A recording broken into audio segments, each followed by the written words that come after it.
de la cumbre del G20 con un gran compañero, un gran amigo de Sin Censura, y le pido por favor al equipo que nos grabe para ahora saludar con muchísimo gusto al periodista Jesús Pérez Gaona, compañero corresponsal de Revolución 3.0. Jesús, bienvenido a Sin Censura, ¿cómo estás? Buenos días, Toño, aquí enterándome en los medios, en las primeras planas, tanto nacionales como internacionales, cómo registraron el G20 y con el gusto de saludarte. ¿Cómo lo ves? ¿Cómo viste este registro que hacen? Si me lo permites, rápidamente me da la impresión de que a nivel internacional una vez más minimizan el papel de México, a pesar de que fue extremadamente digno en esta cumbre. Algunos lo minimizan, hasta en la foto ponen hasta atrás a la doctora Claudia Sheinbaum, presidenta de México, y además, pues no le dan tanta fuerza a una propuesta que tendría que estar resonando en los oídos de todos los ciudadanos y ciudadanas del mundo. El que se destine 1% del gasto militar, hablamos de 24,000 millones de dólares, en lugar de utilizarlo para destruir, se utilice para sembrar árboles, generar empleos, mitigar el cambio climático, evitar la inmigración. Y bueno, no sé qué opinas tú. ¿Cómo lo estás viendo a nivel internacional? Bueno, a nivel internacional la foto me parece impresionante, no veo más que a la centralidad de una mujer, Claudia Sheinbaum, en medio de tanto hombre poderoso, ¿no? Es increíble ese panorama que vemos. A primera vista te diría, Toño, que fue la cumbre del G20 protagonizada por los BRICS, este grupo de países emergentes que en la última reunión apenas tuvieron hace mes y medio en Kazán, Rusia. Precisamente se vio la ausencia de Brasil. Yo creo que con un gesto del presidente Lula da Silva a Estados Unidos, particularmente a Kamala Harris, una apuesta equivocada.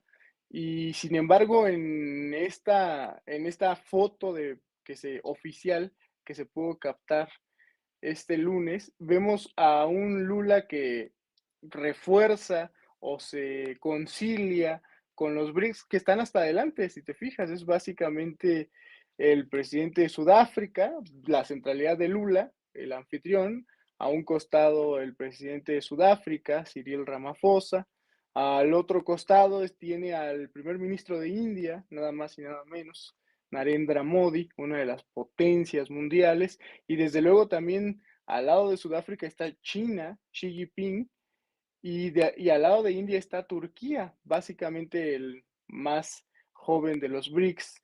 Y esta centralidad con un Joe Biden muy atrás, muy atrás, eso sí lo destacaría. Joe Biden muy atrás, en donde todo parece indicar que era la cumbre donde se podría observar un nuevo orden mundial. Y de nuevo, regreso a como comencé. Es increíble que en todo este juego geopolítico, Toño, esté la presidenta Claudia Sheinbaum con esta centralidad, con este protagonismo, con estas potencias petroleras, militares, económicas, bancarias. Ahí está, me parece a mí, muy bien representado México. Sí, estuvo muy bien representado México, como no se veía algún tiempo. La verdad es que hay que ser perfectamente honestos, fueron tiempos atípicos para la G20 o el G20, la cumbre del G20, por decirlo así, durante el sexenio del presidente Andrés Manuel López Obrador, porque se vino la pandemia, hubo muchas participaciones que tuvieron que ser remotas debido a la Claro. pandemia. Y bueno, además, el presidente López Obrador, muchas veces, querido Jesús, querido público consentidor, buscó mantener una política interna siendo la mejor política externa, él decía, Externa. al no viajar a otros países, pero efectivamente a mí me parece que la participación es muy digna. Creo que incluso, Jesús, no participaron en la foto ni Biden ni Trudeau. Yo no me había dado cuenta esto que nos planteas del BRICS, ¿eh? Tienes toda la razón. Sí, Efectivamente, lo que se destaca ahí es pues este nuevo orden mundial que se está configurando frente, frente a pues las grandes potencias. Probablemente a eso se deba que no hayan estado en esta la foto no. oficial, ni Llegó Biden, tarde. Además llegó tarde, ¿no? Joe Biden, Toño, a la cumbre. Aprovecha la cumbre, Toño, para lanzar este mensaje que para muchos fue desalentador, pesimista, de luz verde a Ucrania, a Zelensky para bombardear Rusia, que inmediatamente tiene una respuesta para calmar los ánimos del presidente electo Donald Trump diciendo que lo llamaran a ambas partes para, para todas las veces que fuera necesario para calmar el conflicto y buscar una solución pacífica. Pero sí, el protagonismo fue el de los BRICS y particularmente la misión de la presidenta Claudia Sheinbaum, como ya lo habían anunciado días atrás, una semana atrás, fue proponer una solución pacífica para resolver temas urgentes en el mundo, como es la pobreza, como el propio título de la cumbre lo dice, la pobreza, el cambio climático, e incluso agregaba la presidenta, e incluso la migración, con el programa Sembrando Vida, que ya lo había propuesto el presidente López Obrador, y como tú bien destacas, creo que hay un cambio en la estrategia, en la diplomacia mexicana, al presentarse la propia presidenta yo creo que con la clara intención de buscar inversiones, ¿no? México es un paraíso actualmente para las inversiones, hay certezas, hay Estado de Derecho, hay seguridad, vengan a nuestro país a desarrollar, a invertir, como lo estamos haciendo con el TEMEC. Eso fue la propuesta de la presidenta en materia de inversiones. Vean cómo nos estamos desarrollando gracias al TEMEC. Somos el socio comercial más importante de Estados Unidos, por un lado. Por el otro tenemos negocios con China, que no estaba confirmada esa reunión con Xi Jinping. Por lo menos a la prensa no nos confirmaron que se iba a reunir con Xi Jinping, el presidente de China, y tuvo esta reunión, ¿no? Muy destacada con China, México, y entrando a la materia del discurso que ofreció la presidenta, remarcó la importancia de invertir en programas sociales y sobre todo invertir en la ciudadanía, en el pueblo de las distintas naciones. Y ahí la propuesta que destaca Toño del 1%, si se invirtiera 1%, habría cambios evidentes, dejando de invertir en armas e invirtiendo en programas sociales como el que les propuso Sembrando Vida. Destaco esa frase de es absurdo que haya más gasto en armas que en combatir la pobreza o el cambio climático. Y luego remata, yo creo que un codazo muy bien dado, muy elegante de la presidenta Claudia Sheinbaum a posturas maximalistas y radicales como la del presidente de Argentina, Javier Milei, que dice: ¿cuál es la libertad del mercado? ¿De qué están hablando? ¿La libertad para morirse de hambre? ¿Esa es la libertad del mercado? Eso es una falsedad. Es parte de la segunda intervención que dio en el coro, en este concierto de voces de la cumbre del G20, que por cierto, Toño, ayer mismo, no sé si lo viste tú en las redes sociales, hubo una especie de campañita para ridiculizar ya no a la presidenta, a México, que no funcionó, que no prendió, pero lo pongo y lo apunto ahí, que yo creo que es una campañita que tenían preparado la oposición en México y que no funcionó, queriendo ridiculizar las palabras, el discurso que me pareció muy bien estructurado de la presidenta Claudia Sheinbaum en esos alrededor de 10 minutos en su primera intervención y después, si no me equivoco, fueron como 4 minutos que tomó la palabra. Sí, efectivamente, te quería decir, de hecho, y te quería preguntar, Jesús, ¿qué opinas de este planteamiento que hace el pseudoperiodista Carlos Loret de Mola, mejor conocido como Los Montajes, en este espacio, en esta plataforma chayoteril, delincuencial y de choque llamada Latinos?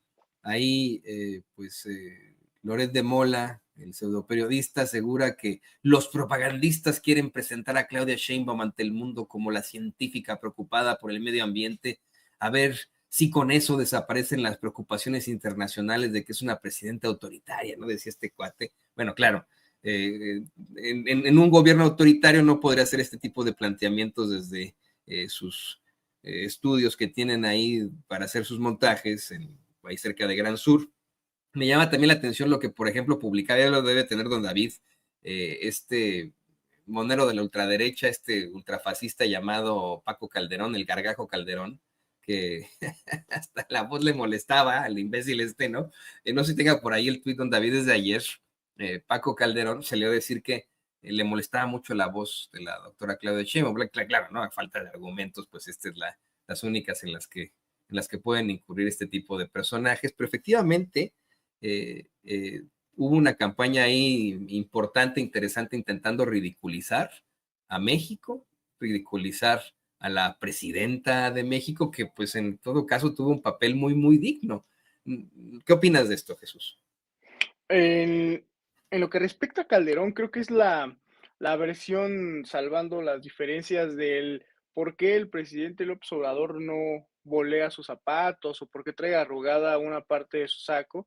Es esta frivolidad que tiene acceso a los medios y que tiene una plataforma para lanzar estos mensajes, francamente, sin ningún sustento. Entonces yo lo dejaría así, a la altura de un monero que siempre se ha caracterizado por sus malos monos y por sus peores comentarios.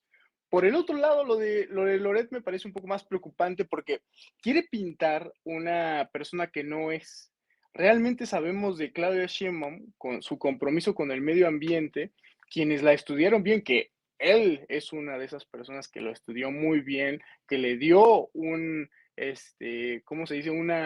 Le dio un seguimiento pormenorizado a la historia, buscando cualquier error, cualquier tropiezo en la historia de Claudia Sheinbaum, y al descubrir, por ejemplo, su tesis de licenciatura, es una tesis sobre cómo cuidar el medio ambiente a través de estufas comunitarias que tienen un origen michoacano. Por ejemplo, el compromiso de la presidenta, que de hecho eso es algo que deberíamos estudiar más a fondo, cuál sería el impacto de esas posiciones de la presidenta en materia de medio ambiente, auténticas, insisto, que otros presidentes en el país no han tenido. Y así podríamos seguir el historial, la vida académica de la hoy presidenta Claudia Sheinbaum en Stanford, California, donde a través, lo recordarás, Toño, quisieron difamar este supuesto detector de tesis falsas, Sheridan, asegurando que con una fórmula universal, la presidenta había plagiado con una fórmula, insisto, una fórmula de física, había plagiado a otro científico. Y esta tesis a la que supuestamente se refería Sheridan como plagiada era sobre cambio climático, Toño. Y solo con estos dos casos en su vida académica, ya no hablaré de todas las marchas a las que asistió, del proyecto medioambiental cuando ella fue la secretaria de Medio Ambiente en la Ciudad de México, muy cuestionado también por muchos ambientalistas del segundo piso en el Distrito Federal, que decían que se iba a caer, que iba a tener un impacto negativo en la ciudad, bla, bla, bla.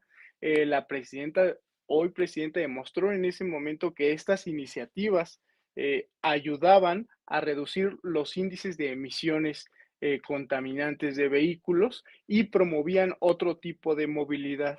En fin, con este tercer caso, quiero redondear la idea de que Carlos Loret de Mola quiere presentarnos el perfil de una persona que no existe.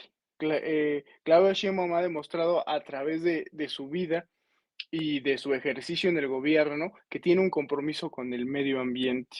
Ahora, aquello de autoritario ya es una campañita que ni ellos se creen, ¿no? Toño, eso de que una presidenta, no sé, que tuvo 36 millones de votos, no sé, la presidenta, la funcionaria pública más votada en la historia del país, que cuenta con el respaldo de, por un lado, el poder legislativo, sus ambas cámaras, y por el otro ya hasta el propio Poder Judicial, eh, con con quienes son sus opositores abiertamente, incluso un ministro, ya respaldando sus decisiones como democráticas, pues ya parece más bien una campañita que empieza a oler a podrido, que empieza a oler a falta de imaginación y que deberían de empezar a reformular, porque no ha funcionado, no funcionó para, para que la gente no fuera a votar, la gente fue a votar a las urnas, fuimos a votar a las urnas, tampoco sirvió para detener al Poder Legislativo en las decisiones que se comprometieron, como la Cuarta Transformación con ese movimiento, y tampoco ha disociado o no ha impedido que el Poder Judicial haga su trabajo dando la luz verde a estas propuestas de la Cuarta Transformación. Yo les recomendaría a la oposición, digamos, en este caso es Carlos Loret, pero quien sea que tenga el nombre y ponga su nombre para estas campañitas, que se invente algo mejor porque parece que no están teniendo éxito. Además, año nuevo, vida nueva, ¿no? ¿No, Toño? Ya estamos cerca de terminar el año y siguen con esta campañita. Es que ese es el problema, en la opinión de tu servidor, el problema de la oposición, que nunca pudo proponer algo, que fueron puras estupideces, ¿no? Puro Claro. golpeteo, puras implantaciones, planteamientos escasos de personajes como el pseudoperiodista Carlos Loret de Mola. Creo que ahí radica parte de esta caída, además, ¿no?, de la mediocridad que los ha caracterizado durante un largo tiempo.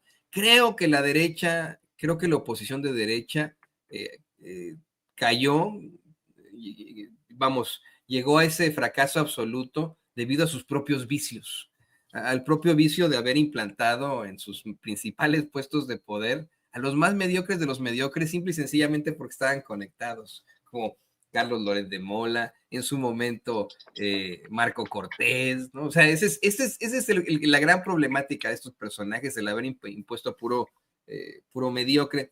Pero quería platicar también contigo respecto a la cumbre del G20, regresando a la cumbre del G20, más allá de la campañita esta escasa de estos personajazos. Una nota que llevan ustedes ahí en Revolución 3.0, una nota en la que cuestionan la libertad de mercado. ¿Libertad de mercado? ¿Una falsedad? ¿Cuál libertad? ¿Libertad para morir de hambre? Efectivamente, ¿no? Hay que empezar a pensar, si me lo permiten, querido público consentidor, en otro tipo de estructuras socioeconómicas, estructuras que han sido analizadas por otro tipo de economistas a lo largo del tiempo y que pues podrían cambiar bajo el modelo mexicano del humanismo mexicano, ¿no? Así es como se le llama esta intención de ver más hacia el bienestar que hacia el crecimiento económico. Pero bueno, háblanos un poco más de esta nota que llevan ahí en Revolución 3.0, querido Jesús. Gracias, Toño, por la oportunidad de poder hablar de este texto que escribimos a propósito de seguir con atención el trabajo de la presidenta y realmente es la representación de México en el G20. Yo creo que es el corazón del discurso de la presidenta, luego también de este cuestionamiento que hace la presidenta de calificar de absurdo que no haya fondos suficientes para combatir la pobreza o el cambio climático. Yo creo que el corazón es esta argumentación que no es nueva, que déjame decirte que no es novedosa. Para mí es solo la continuación de el planteamiento del humanismo mexicano del presidente López Obrador. Al proponer temas que parecen momentos solo para el turismo, para algunos, turismo político, para presentarse junto a otros, y el presidente López Obrador solía plantear temas profundos, ¿no? De temas incluso que podría yo apostar la palabra de filosóficos, de una posición de un país y de un movimiento social frente al mundo. Y eso es lo que veo que hizo la presidenta al tomar la palabra en estas ocasiones frente al resto de los representantes de las naciones, de las 20 naciones más prósperas y poderosas del país, aprovechó para darle, digamos, ahora tiene para mí mayor sentido este segundo piso, poner los cimientos del segundo piso en materia diplomática. ¿Cuál es la visión de la 4T en materia diplomática y cuál es el rumbo que debería de tomar el mundo justo en momentos donde las tensiones bélicas aumentan esperando solo un chispazo para prender la pradera. Lo que alcanzo a ver y lo que alcanzamos a ver en este texto que publicamos en Revolución 3.0 sobre la posición que tomó México a través de la presidenta Claudia Sheinbaum en el G20. El mercado es la solución, ha demostrado ser la solución. Tangencialmente habla la presidenta de la pandemia, donde nos demostró la pandemia que la posición del mercado, cada quien se haga cargo de su sistema de salud, fue un fracaso rotundo. Yo me atrevo a decir que un crimen. Yo soy de los que piensa que fue un crimen esa posición en los países que le apostaron a eso, porque entre las patas llevaron quizá a muchos inocentes que no pudieron pagar un sistema de salud y que necesitaban de un sistema de salud público de calidad. Solo por poner un caso al que se refiere tangencialmente la presidenta, pero también habla de la economía, lo que decíamos hace un momento sobre eh, la necesidad urgente de migrar a algunos por la falta de oportunidades. Eso es a lo que le tiene que apostar el mundo, ofrecer oportunidades en sus propios países, en lugar de convertirse, como lo fuimos nosotros durante varias décadas, en quienes expulsamos a nuestros compatriotas para ir al norte a trabajar. Oportunidades que parecen o lo fueron en su momento, fueron ridiculizadas o fueron despreciadas por algunos personajes, como programas como Sembrando Vida, que les parecen minúsculos, insuficientes, les parecen que son acartonados y que no sirven para nada, y sin embargo han demostrado, por lo menos las cifras oficiales, no es algo que inventemos, han demostrado que casi 10 millones de personas en 6 años, 2018, 2024, apostándole a este modelo, salieron de la pobreza. Y también en el tercer rubro, además de salud y economía, la presidenta se refiere a el rumbo que debe tomar medioambiental el mundo, apostándole a las energías limpias. Es un tema que también podría causar polémica porque el presidente electo Donald Trump es básicamente un petrolero, es básicamente una persona que le apuesta a los combustibles fósiles y quien ya, digamos que con los anuncios que ha hecho de alguna parte de su gabinete, anticipa un viraje de 180 grados a lo que había propuesto en su momento Kamala Harris y que desde luego es la continuidad de Joe Biden, que es la Agenda 2030, la agenda medioambiental, que México se había subido al barco de la agenda medioambiental en la administración anterior con el Plan Sonora, ¿no? Que está a cargo de el gobernador Durazo. Tal parece que los planes se van a tener que replantear, por eso digo que es polémico a la posición de la presidenta, porque ahora habrá que reforzar las empresas públicas que precisamente tienen a su cargo administrar los combustibles, como lo es, desde luego, Petróleos Mexicanos Pemex y la Comisión Federal de Electricidad. He ahí que una semana antes de este evento en Brasil, esta cumbre internacional en Brasil, la presidenta haya anunciado a través de Luz Helena González, la secretaria de Energía, un plan de reforzamiento de Pemex, iniciando con un reforzamiento en materia fiscal, reducir todos los impuestos que cargan, que graban a Pemex y que lo han tenido con una burocracia interna y sobre todo, para hacer la referencia clásica, como un elefante raumático, todas esas impuestos que tiene reducirlos a uno, ¿no? Digamos, estandarizarlo. Eso ayudará a que la gran deuda de nuestra petrolera mexicana, nuestra petrolera nacional, pueda incluso competir a nivel internacional por lo menos en nuestros 4 años que se anticipan que van a estar recargados hacia los combustibles fósiles, gasolinas y gas. En una época en donde algunos decían que ya no era necesario tener refinerías, ya no era necesario invertir en petróleo, en exploración, y que coincido permíteme insistir en ello, Toño, en el mismo día en el que la presidenta estaba mandando estos mensajes, una ex candidata de la oposición reconoce públicamente, después de meses de especulación, dejando que Pedro Ferriz y otros personajes ridículos aseguren lo contrario, esta candidata ese mismo día reconoce que perdió la elección y que no hay oportunidad, ni contando los votos, ni inventándose lo que sea, de cambiar el resultado de la elección. Creo que estos dos contrastes son muy importantes, que en el mismo día ocurriendo esto, te definen cuál es el rumbo de las fuerzas políticas, por lo menos en nuestro país. ¿Qué te parece que vemos esa intervención? Fíjese que mientras la doctora Claudia Sheinbaum estaba en la cumbre del G20 con los principales líderes y lideresas del mundo, Xochitl Gálvez le dieron un programa ahí en los espacios del Cacasraqui, de estos programas ahí muy interesantes, no, pues no interesantes, chistosos, ¿no? Un programa en la noche junto con Kenia López Rabadán y etcétera, etcétera. Y como bien dice Jesús Pérez Gaona, efectivamente, ahí reconoce Xochitl Gálvez que perdió y perdió por mucho, que estas cosas que dice Pedro Ferriz de Con, pues son una bola de mentiras, estos planteamientos de que tienen las actas y las sábanas de no sé dónde, simple y sencillamente responden a ciertos puntos de México en los que sí, pues pudo haber ganado ella, ¿no? Zonas que pues son reconocidas por la clase media alta y la clase alta, en todo caso, pero que en la realidad perdió y perdió por mucho, mire usted.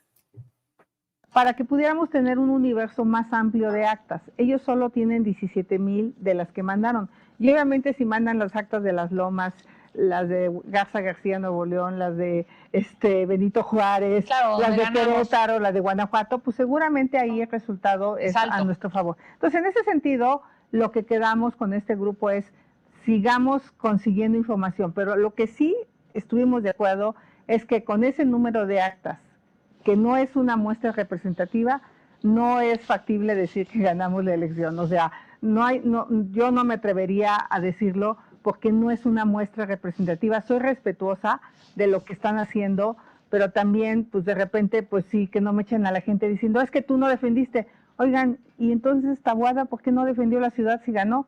Entonces, ¿por qué Renan? Bueno, debió de haber ganado. Taboada debió de haber ganado. Renan, ¿por qué no defendió si ganó Yucatán? Pues también debió de haber ganado. Yunes en Veracruz, ¿por qué no defendió Veracruz y ganó? O sea, Puebla. O sea, la verdad de las cosas es que hubiera sido un gran gobernador. Un gran gobernador, ¿no? Pero lo que tenemos que reconocer es que en esta elección ganó el miedo, ganó la coacción. ¿Cómo? Bueno, que López Rabadán ahí interrumpiendo. Debió, bueno, sí, hubiera. El hubiera es el verbo pasado de un presente que ya no es. ¿Qué opinas de esto, Jesús? Bueno, también me llama mucho la atención lo que nos planteas en cuanto al cambio climático, a las energías, a cómo es que tenemos ahí un Trump diciendo drill, drill, baby, ¿no? Cómo es que se va a mantener, va a ser la política en cuanto a energéticos y cómo todo va interrelacionado, cómo es que, pues efectivamente, hay países todavía en desarrollo, como México, ¿no? Que ya está a punto de convertirse en un país desarrollado, pero bueno, en vías de desarrollo que, por supuesto, que tendrían que pues, obtener y aprovechar las energías fósiles que aún les queda para poder aportar de alguna otra forma frente al cambio climático. Además de que, bueno, pues hay tantas situaciones políticas alrededor. ¿Qué opinas de esto, Jesús? Yo creo, me gusta insistir en el contraste, ¿no? También está ahí Ricardo Anaya, por ejemplo, ahora senador, en su momento también propuso, lo recordarás, Toño, Solmex, ¿no? Que hubiera una transición de Pemex a energías del sol y proponer la empresa Solmex para solucionar la transición energética y la exigencia. Son disparates, son disparates que escuchamos y que ahorita esas cosas que en su momento sirvieron para golpear, por ejemplo, la administración del presidente López Obrador y desde luego la campaña de la entonces candidata Claudia Sheinbaum, ahora nadie, digamos, se hace cargo de esas declaraciones y solo demuestran que estaban profundamente equivocados y que están profundamente equivocados en su visión incluso geoestratégica de los energéticos en el mundo. No es que tampoco sea un enigma, un misterio cómo el rumbo que está tomando el mundo en materia energética, pero con tal de oponerse, solo por oponerse, sacan estas propuestas, aseguran que las refinerías ya son chatarra, que la inversión a Pemex es solo una forma de gastar el dinero, como si invertir, por ejemplo, en el impacto de la vida cotidiana de las personas, que es al consumir gasolina, al poner energéticos a las vías que conducen los productos en varios sectores de primario, secundario y terciario del país, al solicitar servicios de electricidad y para la industria, solo fueran cualquier cosa, ¿no? Como si fueran exigencias, necesidades, usos de los servicios de la nación que se pueden cambiar solamente con un discurso, con lo que se le ocurra a alguien, al asesor en comunicación del opositor en turno. Y de nuevo, se ve a estas alturas que estaban profundamente equivocados. Particularmente en el caso de esta señora, yo creo que sus ocurrencias llegaron a tal grado que se llevó entre las patas a la oposición. Recordemos, yo creo que pasará siempre a la historia esta señora por llevarse entre las patas al PRD, que si tuvo alguna vez alguna alternativa de tener un registro nacional todavía, por lo menos del 3%, le apostó muy mal con Xóchitl Gálvez, que Xóchitl Gálvez les ayudaría a garantizar eso. Y también se llevó entre las patas o dejó en el rumbo de la desaparición al PRI y el PAN. Ya lo están diciendo muchos, incluso dentro del PAN, que si siguen con este rumbo de apostar a figuras como Xóchitl Gálvez, con ese liderazgo tan cuestionado, tan patético y sobre todo sin rumbo, también pueden correr el riesgo del PRD. Eso es lo que traería a la mesa Toño, después de meses que no vimos a esta señora en la palestra pública, gracias, qué bueno que no la vimos tanto, pero ahora que quiere regresar, posicionar, tener un movimiento, etcétera, es bueno recordar todas sus posiciones, sobre todo en materia energética, sobre todo en materia de soberanía energética y de soberanía nacional, que ella se encargó una y otra vez de cuestionar, de decir que no era lo correcto y de decir que era un derroche de dinero. Pues está resultando que no es así y que las decisiones que se tomaron no estaban tan equivocadas, Tony. Sí, exactamente. Creo que hay una claridad en todo esto, ¿no? De cómo es que van mostrando los resultados, va funcionando. Muy distinto a lo que ocurría, por ejemplo, en el sexenio de Felipe Calderón, de Enrique Peña Nieto, que había propuesta tras propuesta, golpeteo, enfrentamiento, y no daba un resultado, no tenía un resultado per se, en todo caso. Y bueno, pues ya para cerrar, Jesús, solo te quiero pedir ya para también ir a este tema, tus impresiones en una situación que también es preocupante para nuestro público acá en los Estados Unidos. Vamos a hablar de esto a profundidad más adelante, pero ayer por la tarde Donald Trump lanzó otra amenaza en sus principales redes sociales, la amenaza de utilizar al ejército para las deportaciones masivas mediante una declaratoria de emergencia nacional. Se plantea que tan pronto pues llegue al gobierno, Donald Trump va a declarar la emergencia nacional con tal de tener pues con todas las de la ley el uso de los militares, del ejército pues, para llevar a cabo las deportaciones masivas que le propuso a los racistas en su campaña. Para cerrar, ¿qué opinas de esto, Jesús? Mira, Toño, yo creo que el trumpismo, aún sin Trump, triunfó en esta campaña electoral y no estoy pensando precisamente en el Partido Republicano, estoy pensando en el Partido Demócrata. La posición radical en materia de migración, también como la que está proponiendo Trump, también fue la que asumió Kamala Harris y el Partido Demócrata. Eso ya era una mala señal en la campaña para ver que independientemente de quién ganara, ganó el peor. La situación y la relación, sobre todo en materia de seguridad y migración, iba a empeorar en ambos países. Nosotros tenemos una salvedad, Toño, y que es una salvedad muy obvia, pero que muchas veces se olvida. No podemos, Estados Unidos no puede tomar sus cosas e irse al lado de Francia, por ejemplo, o irse al mar Mediterráneo. México no puede agarrar sus tiliches y decir, mejor me voy al lado de precisamente Brasil. Estamos unidos geográficamente, geoestratégicamente pertenecemos a Norteamérica, América del Norte, y cualquier decisión que tome Estados Unidos siempre ha sido así, afectará íntimamente a México y desde luego a Canadá y a la inversa. Cualquier decisión que nosotros tomemos afectará a ellos. Yo rescataría ante este anuncio tan drástico de Trump, que yo sí lo tomaría en serio, sí yo lo tomaría con mucha severidad y gravedad estas acciones. Con Trump no hay juegos, no hay medias tintas, son posiciones maximalistas, absolutistas de todo o nada, de ganar o perder, de prácticamente vida o muerte. Yo retomaría las palabras del ex canciller Marcelo Ebrard, que ahora parece como un subsecretario de la Cancillería y a la vez secretario de Economía, o una especie de canciller sustituto, perdón.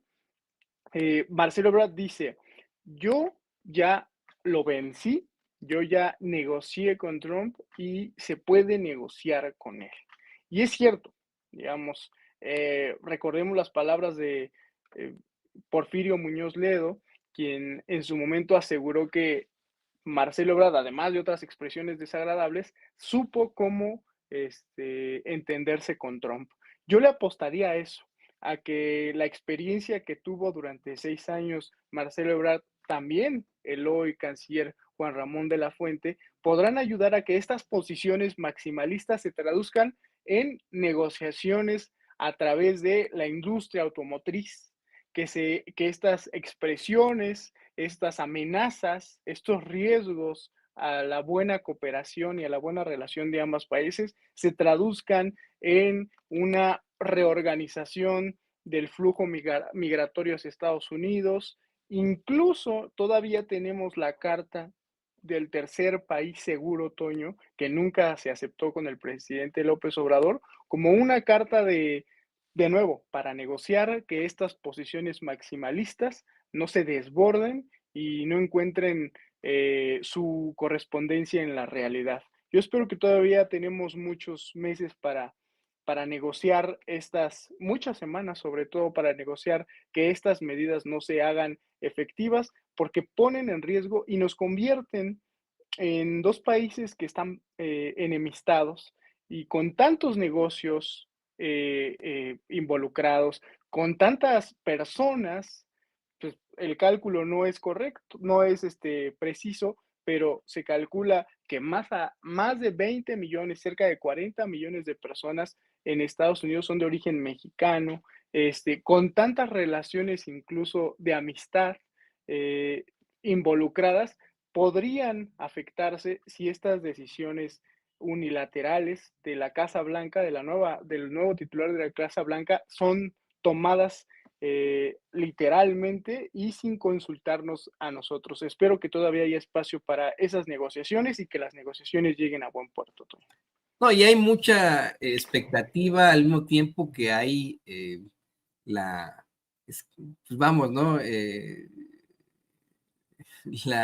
La ilusa esperanza de muchísimos personajes que votaron por Trump siendo mexicanos, de origen mexicano, siendo latinos, y que piensan que pues, todo va a salir bien, que es puro guagua, que es puro wiri wiri, guaraguara, y que no lo va a cumplir. Bueno, la verdad es que pues ya ganó y no tendría por qué estarnos mintiendo al hacer este tipo de planteamientos previo a su toma de protesta.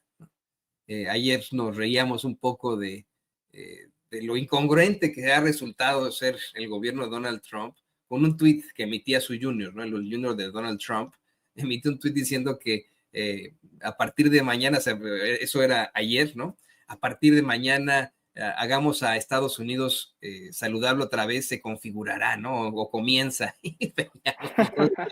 Con McDonald's enfrente. Exacto, ¿no? O sea, y no una hamburguesita, Jesús, ¿no? O sea, con 2 hamburguesas, ¿no? Y los Donald Trump, etcétera, ¿no? El nuevo secretario de Salud, que es un conocido conspiracionista antivacunas, ¿no? O sea, ¿Qué nos pasa? Pero bueno, ojalá y fuera puro wiri wiri guaraguara, pero como bien mencionas, sí se está configurando una amenaza verdadera para nuestra gente acá en los Estados Unidos. Yo te quiero agradecer este análisis tan profundo que nos haces aquí en Sin Censura, muy enriquecedor, muy enriquecedor.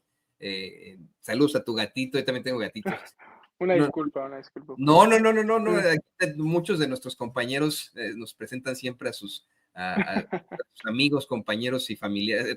Para mí son familia los animalitos que viven con nosotros. Por ejemplo, Paco Cruz también siempre tiene por ahí a su gatito. El querido Jaime Hernández ahí nos presenta muchas veces a Yago, quien también nos comenta con sus ladridos. Entonces, no, al contrario, no. Es muy bueno siempre ver a nuestros queridos animalitos alrededor. Se ve muy bonito siempre eso. Y yo te quiero agradecer por estar aquí en Sin Censura. Querido Jesús, por favor, compártenos tus redes sociales que andan haciendo ahí en Revolución 3.0. Pues pueden seguirnos personalmente en @jperezgaona en Instagram, Facebook y Twitter, Jesús Pérez Gaona Periodista, y en todas las redes de Revolución 3.0, que ayer, te comento, Toño, subimos el video que compartió Presidencia sobre la participación de la presidenta y le está yendo muy bien en YouTube, así que ahí denos un poco de amor en nuestras redes sociales de Revolución 3.0 y como siempre un gusto platicar con Sin Censura y contigo, Toño, a la orden. El gusto es nuestro y tiene usted al queridísimo Jesús Pérez Gaona, periodista, corresponsal de Revolución 3.0 y bueno, pues aquí nos vemos durante la semana o cuando lo amerite la noticia, querido Jesús. Muchas gracias. A la orden. Que tenga un buen día. Igualmente. Ahí tiene usted al querido Jesús. Y bueno, nos dio un adelantito, Jesús, de lo que está pasando en estos momentos con la oposición, híjole, pedorra y sumamente derrotada. Le voy a